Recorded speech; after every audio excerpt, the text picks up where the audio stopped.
Seiring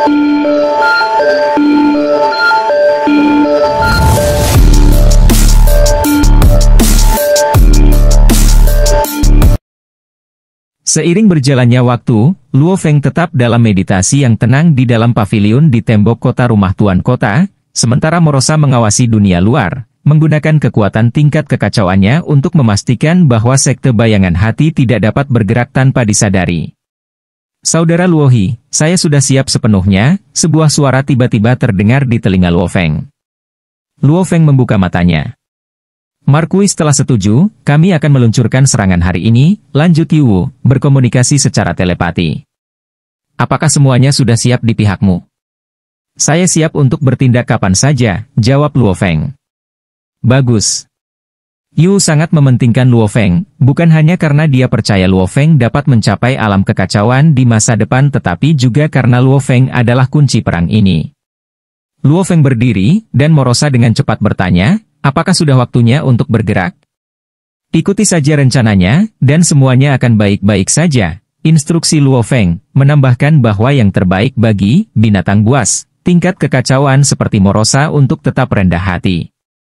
Jangan khawatir, aku akan mengikuti rencananya dengan sempurna, Morosa meyakinkannya.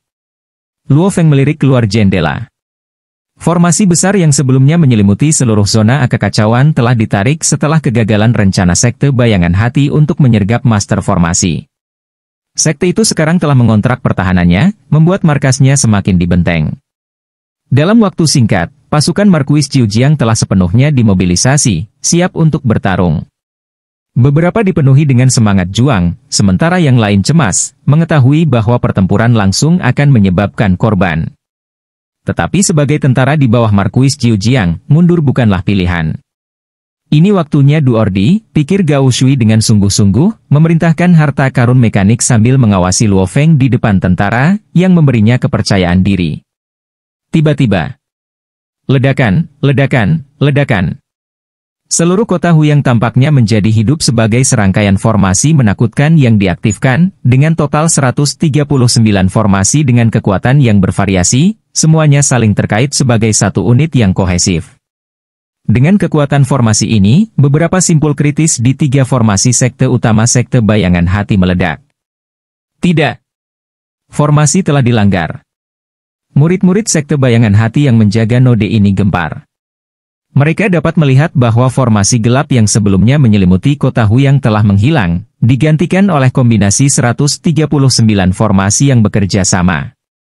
Murid dari sekte bayangan hati yang tersebar di seluruh kota dilumpuhkan oleh kekuatan besar dari formasi ini. Mereka kemudian diteleportasi langsung ke rumah tuan kota dan dipenjara di ruang bawah tanah. Keahlian Yu dalam formasi benar-benar luar biasa.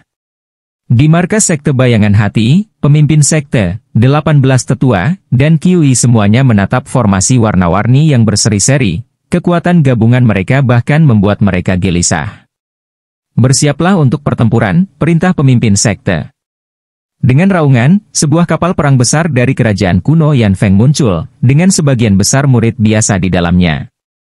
2 formasi menakutkan mengelilingi kapal perang, formasi dunia penjara gelap dan formasi pemusnahan besar, yang menyatu bersama. Di dalam formasi ini, banyak harta mekanik super besar dapat dilihat. Tekan mereka! Kekuatan menakutkan dari formasi di langit ditekan. Formasi dunia penjara gelap, yang mencakup area terbesar, menerima beban tekanan besar ini.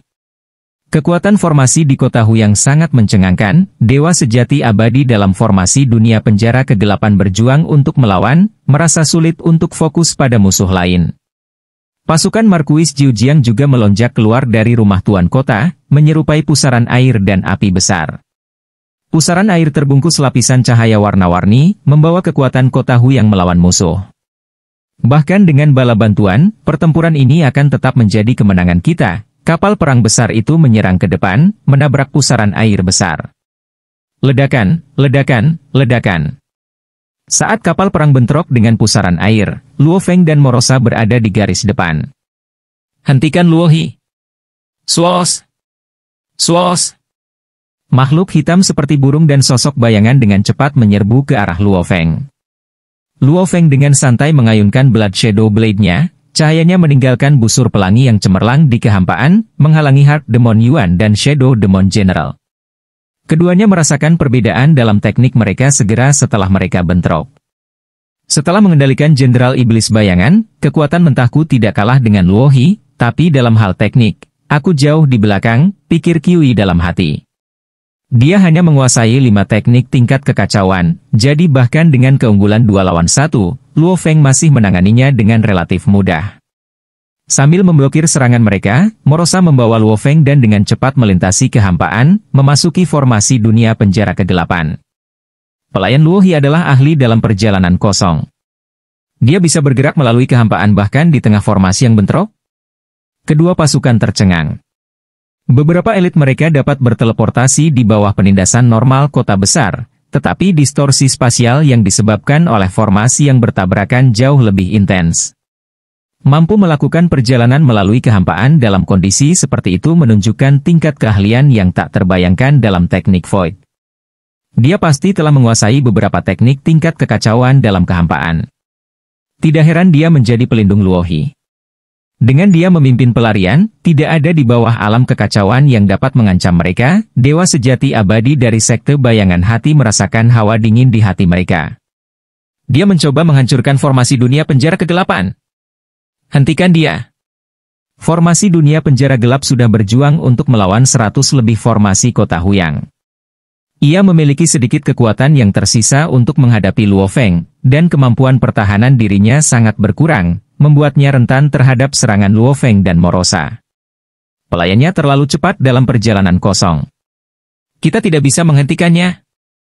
Tinggalkan serangan dan minta formasi pemusnahan besar bergabung dengan formasi dunia penjara gelap dalam berurusan dengan Luo He. Untuk sementara waktu, kedua formasi sepenuhnya sibuk melawan 100 lebih formasi kota Huyang sambil menekan Luo Feng. Mereka tidak memiliki kekuatan tersisa untuk menghadapi pasukan Markuis Jiu Jiang. Kapal perang kerajaan kuno Yan Feng menabrak, dengan lebih dari 100 harta karun mekanik super besar berkoordinasi satu sama lain dalam pertempuran sengit melawan pasukan Markuis Jiu Jiang. Sosok yang terkondensasi dari api merah mengamati pertempuran dari jauh. Sungguh sekelompok orang yang tidak kompeten, begitu mudah ditahan oleh Yu dan Luo He. Liu Yin Markuis menggelengkan kepalanya. Dengan hilangnya dua formasi paling penting, sekte bayangan hati telah kehilangan lebih dari setengah kekuatannya. Tentara yang dipimpin oleh Yu bergerak sebagai unit yang kohesif, sementara kapal perang, Heart Demon Yuan, Shadow Demon General, dan 100 lebih harta mekanik super besar. Terlepas dari penampilan mereka yang tangguh, tidak lebih dari kekacauan yang tidak teratur yang akhirnya akan dikalahkan oleh pasukan Yu. Yan saatnya bertindak, Liu Yin Markuis memberikan perintahnya dari jauh. Ya, ayah, jawab seorang jenderal lapis baja hitam, ditempatkan di dalam kapal perang kerajaan kuno Yan Feng. Dia juga bertanggung jawab atas pengawasan. Master Sekte, atas perintah Markuis, kami akan membantu Anda memecahkan formasi. Jenderal lapis baja hitam itu mengumumkan, dan pasukan militer tiba-tiba muncul dari udara tipis. Di garis depan adalah seorang pemuda berjubah merah darah. Pangeran Yan. Pemimpin sekte bayangan hati sangat gembira melihat pemandangan itu. Setelah bertugas di bawah Liu Yin Markuis begitu lama, dia tahu bahwa yang terkuat di bawah Liu Yin Markuis adalah putranya, Liu Yin Yan. Metode Liu Yin Markuis dalam membesarkan anak-anaknya keras, tetapi dia tidak menyia-nyiakan sumber daya. Liu Yin Yan adalah yang terbaik dari anak-anaknya dan bahkan telah dikirim untuk menjadi murid pribadi Raja Dewa Kuno, Sui Jie sang nenek moyang. Aku akan membantumu menghancurkan pasukan Jiu Jiang Markuis, kata Liu Yin Yan saat dia memimpin pengawal pribadinya, memerintahkan harta mekanik humanoid seputih salju. Swos!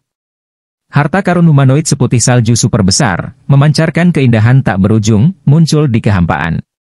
Pasukan Markuis Jiu Jiang terkejut. Itu utusan alam salju dari Sui Jie sang nenek moyang? Yu, yang mengawasi pertempuran, tercengang. Secara teori, Heart Demon Yuan dan Shadow Demon General dari Heart Shadow Sect juga merupakan harta mekanis yang disempurnakan oleh Dewa King, cocok untuk murid-murid mereka. Dalam hal presisi, mereka tidak kalah dengan utusan alam salju. Namun, leluhur sekte bayangan hati sudah lama meninggal, jadi sudah mengesankan bahwa mereka telah berhasil menemukan murid yang mampu mengendarai iblis hati Yuan dan jenderal iblis bayangan. Di sisi lain, Sui Jie sang nenek moyang adalah sosok kuno yang sangat terkenal di benua asal, dengan makhluk yang tak terhitung jumlahnya yang ingin menjadi muridnya. Hanya mereka yang lulus proses pemilihannya yang ketat yang memenuhi syarat untuk menggunakan utusan alam salju. Apakah mereka pemimpin, 36 dewa sejati abadi, atau 49.000 dewa sejati void? Wow, kekuatan utusan alam salju melampaui gabungan Heart Demon Yuan dan Shadow Demon General. Kemanapun perginya, harta mekanik runtuh, dan dewa sejati abadi, dewa sejati void, dan dewa sejati yang mengendalikan mereka semuanya terbunuh, tidak ada yang meninggalkan hidup. Saudara Luohi, cepat dan hentikan utusan alam salju ini. Yu tahu situasinya mengerikan. Dia bisa berhasil menghadapi Heart Demon Yuan dan Shadow Demon General menggunakan kekuatan formasinya, tetapi dia tidak bisa menghentikan utusan alam salju. Swos! Dengan bantuan Morosa, Luo Feng dan Morosa hampir langsung melintasi kehampaan dan muncul di dekat utusan alam salju. Harta karun Raja Dewa, Luo Feng memandang utusan alam salju yang jauh, matanya bersinar karena kegembiraan. Dia telah melawan musuh yang menggunakan harta karun Raja Dewa sebelumnya, jadi dia tahu betapa kuatnya mereka. Tuan, utusan alam salju ini belum sepenuhnya diaktifkan, Morosa menunjukkan. Mari kita habisi mereka, jawab Luo Feng, meraih pedangnya dan memberi isyarat kepada Morosa untuk bersiap untuk pertempuran. Pertempuran ini tidak akan mudah. Luo Feng menatap utusan alam salju di depannya, dipenuhi dengan rasa gembira. Utusan alam salju ini benar-benar sesuai dengan reputasi harta karun mekanik garis keturunan alam salju. Luar biasa, Luo Feng memuji. Meskipun dia menyimpan sedikit kesukaan pada Raja Dewa kuno yang dikenal sebagai nenek moyang alam salju, dia harus mengakui bahwa penguasaan nenek moyang atas Life Dao sangat dalam. Menurut Tuan Luo Feng, Zuo Shanke, kekuatan nenek moyang alam salju kemungkinan sebanding dengan miliknya. Namun, karena nenek moyang mempraktikkan Life Dao, kemampuan bertahan hidupnya jauh lebih unggul. Selama ribuan tahun yang tak ada habisnya, banyak Raja Dewa kuno telah jatuh. Namun nenek moyang alam salju, terlepas dari dosa-dosanya yang tak terhitung jumlahnya dan banyak musuh, telah selamat dan berkembang, bukti kemampuannya. Dao asli yang berbeda memiliki spesialisasi mereka sendiri. Life Dao memang yang paling tangguh dalam hal kelangsungan hidup, pikir Luo Feng, setelah secara pribadi menyaksikan Life Origin Dao yang lengkap dan memahami kekuatannya yang luar biasa. Bahkan menguasai satu cabang dapat memungkinkan seseorang untuk mendominasi benua asal. Apakah kamu ragu-ragu karena takut? Liu Yinyan, yang mengendalikan utusan alam salju, kehilangan kesabarannya. Mari kita lihat seberapa kuat dewa sejati abadi terkuat sebenarnya. Wos! Utusan alam salju menerjang ke depan, kilatan cahaya menyelimuti Luo Feng. Biasanya, serangan seperti itu akan cukup untuk merusak tubuh dewa sejati abadi dan memotong semua kehidupan di dalamnya. Namun, Luo Feng dengan santai mengayunkan pedangnya, cahaya bilahnya mengalir seperti air, dengan sempurna menghalangi serangan utusan alam salju dan bahkan mengirimnya terbang kembali. Saat utusan alam salju dikirim terbang mundur, tiba-tiba berubah arah, kecepatannya meningkat secara dramatis.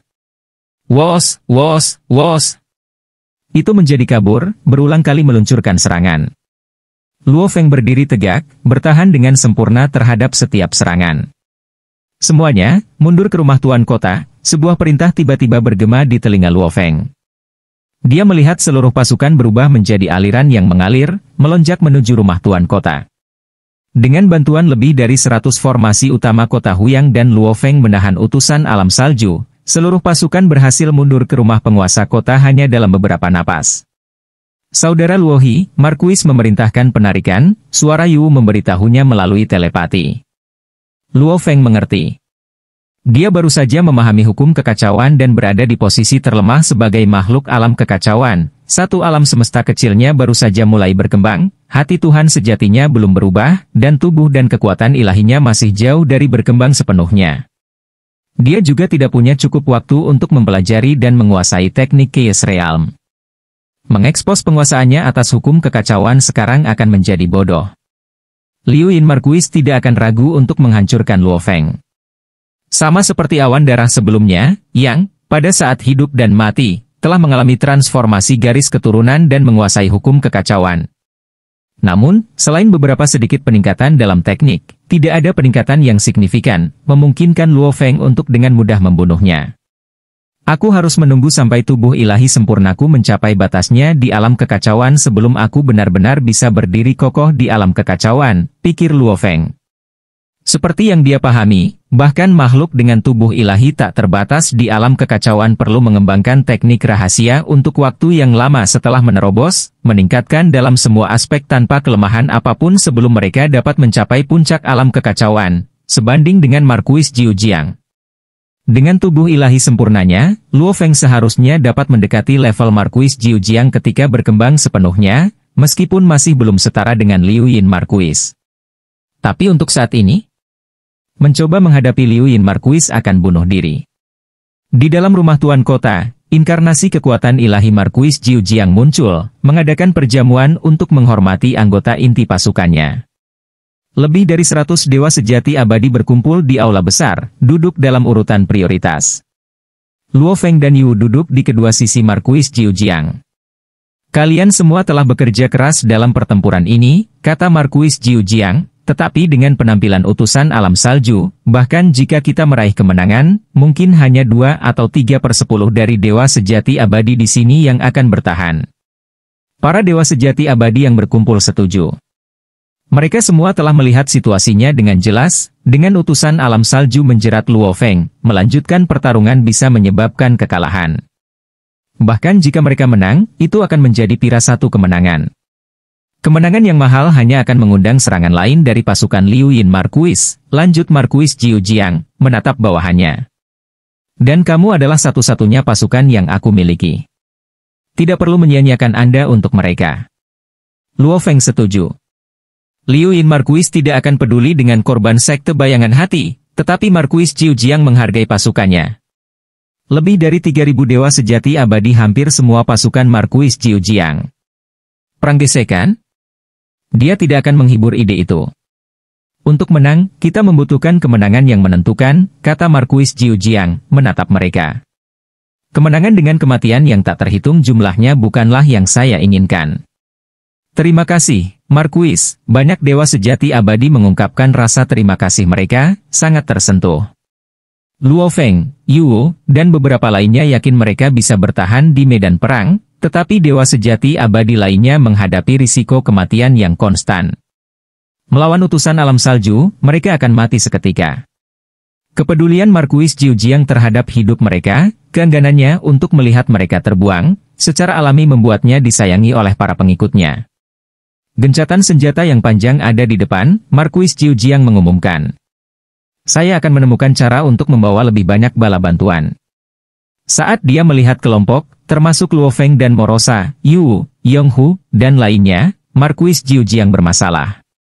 Aku sudah mengundang dewa sejati abadi yang begitu kuat. Berapa banyak lagi yang bisa saya undang? Dan fakta bahwa Liu Yin Markuis dapat memanggil utusan alam salju berarti, nenek moyang alam salju, bersedia membantunya. Markuis Jiu Jiang memahami pentingnya penampilan utusan alam salju.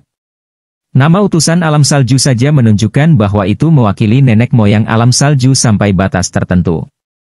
Tanpa persetujuan nenek moyang, utusan alam salju ini tidak bisa berpartisipasi dalam pertempuran.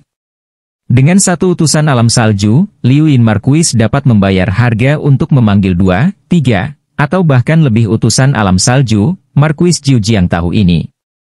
Ada total 36 utusan alam salju. Mereka adalah salah satu kekuatan terkuat yang bisa dimobilisasi oleh nenek moyang alam salju. Adapun lebih dari 10 Chaos Master di bawah progenitor, mereka terutama tertarik pada kemampuan progenitor untuk meningkatkan kemampuan bertahan hidup mereka secara signifikan, dan tidak akan mudah dipindahkan ke tindakan. Saya pernah mendengar bahwa Liu Yin Markuis dan nenek moyang alam salju dekat, bahkan membiarkan anak-anaknya menjadi murid nenek moyang. Markuis Jiu Jiang menggelengkan kepalanya. Tapi aku tidak menyangka nenek moyang alam salju akan mendukungnya sebanyak ini. Banyak makhluk purba enggan campur tangan dalam perang negara lain, tetapi nenek moyang alam salju terkenal kejam dan sembrono, jadi keterlibatannya tidak mengejutkan.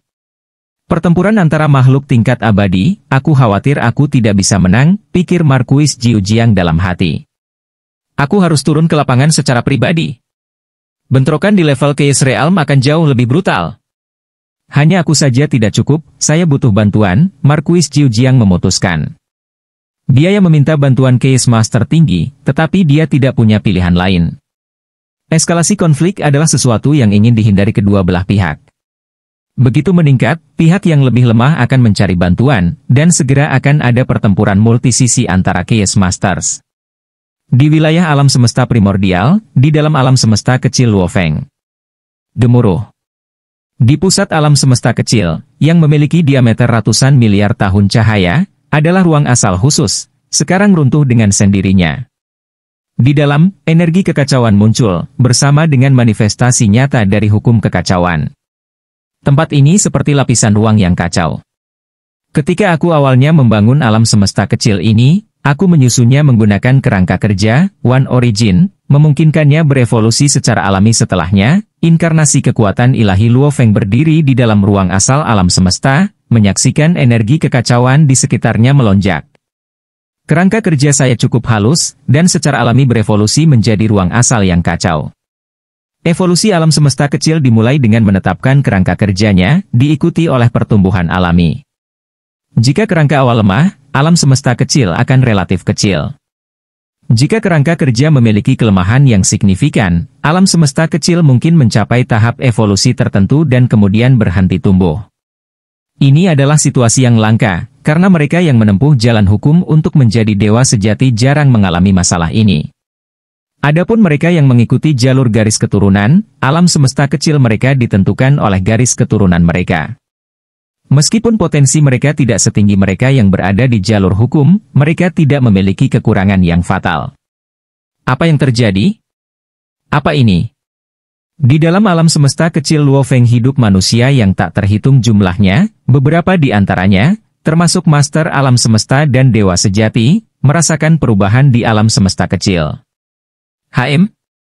Dewa Iblis mengamuk tiba di tepi apa yang dulunya menjadi wilayah alam semesta kecil, melihat di luarnya perluasan kekacauan yang tak ada habisnya. Energi kekacauan muncul di luar, seperti energi kekacauan di laut alam semesta, Dewa Iblis mengamuk kagum. Apakah alam semesta kecil Dewa Bima Sakti mengembang lagi? Pada saat itu, banyak dewa sejati berkumpul di luar alam semesta Bima Sakti. Alam semesta kecil Dewa Bima Sakti sedang berkembang. Dari diameter ratusan miliar tahun cahaya, itu tumbuh lebih besar. Dewa Bima Sakti menjadi semakin menakutkan. Makhluk-makhluk kuat dari umat manusia dan kekuatan lain di dalam laut alam semesta terpesona. Penguasa Bima Sakti, Luofeng, telah lama tak tertandingi di wilayah alam semesta primordial. Dihadapkan dengan kemajuan lain dari makhluk tak terkalahkan ini, pembangkit tenaga listrik dari semua ras secara alami menerimanya. Luofeng, seberapa besar alam semesta kecilmu kali ini? Pada saat itu, keluarga Luofeng tiba di luar alam semesta kecil dengan perahu untuk mengamati perubahan. Susin, Luoping, Luohai, saudara laki-lakinya Luohua, ayahnya Luo Hongguo, dan ibunya Gong Xinlan semuanya menyaksikan dengan kagum. Ini mungkin akan mencapai 1 triliun tahun cahaya, kata Luofeng. Terakhir kali mencapai ratusan miliar tahun cahaya, Anda kemudian menjelajah ke siklus reinkarnasi. Susin bertanya, terobosan ini, seberapa signifikan bagi Anda? Sangat signifikan, Luofeng tersenyum dan mengangguk. Menjadi alam kekacauan menandai masuknya ke eselon atas benua asal. Bagaimanapun, Raja Dewa kuno sangat langka, dan satu Raja Dewa dapat mendirikan sebuah bangsa. Oleh karena itu, banyak hal penting di benua asal ditangani oleh makhluk alam kekacauan. Bahkan di dalam dua negara kuno yang besar, makhluk alam kekacauan cukup penting. Dalam garis keturunan Kekaisaran Chu dari keluarga kerajaan-kerajaan kuno Yan Feng, makhluk alam kekacauan bahkan bisa berfungsi sebagai pejabat tamu. Untuk garis keturunan kerajaan yang begitu bangga untuk mengakui seseorang sebagai pejabat tamu menunjukkan status makhluk Chaos Realm. Setidaknya aku bukan lagi hanya umpan meriam, Luofeng merenung. Dewa sejati abadi memang umpan meriam belaka di mata eselon atas. Saat pembangkit tenaga listrik laut alam semesta, termasuk guru Luofeng, Chaos City Lord, Zhen Yan, Hong, dan Lei Shen mengamati, alam semesta kecil Luofeng berkembang dengan kecepatan yang mencengangkan. Setelah 5 tahun, perluasan alam semesta kecil akhirnya berhenti, mencapai diameter 1 triliun tahun cahaya. Alam semesta kecil sebesar ini tidak jauh di belakang alam semesta primordial itu sendiri.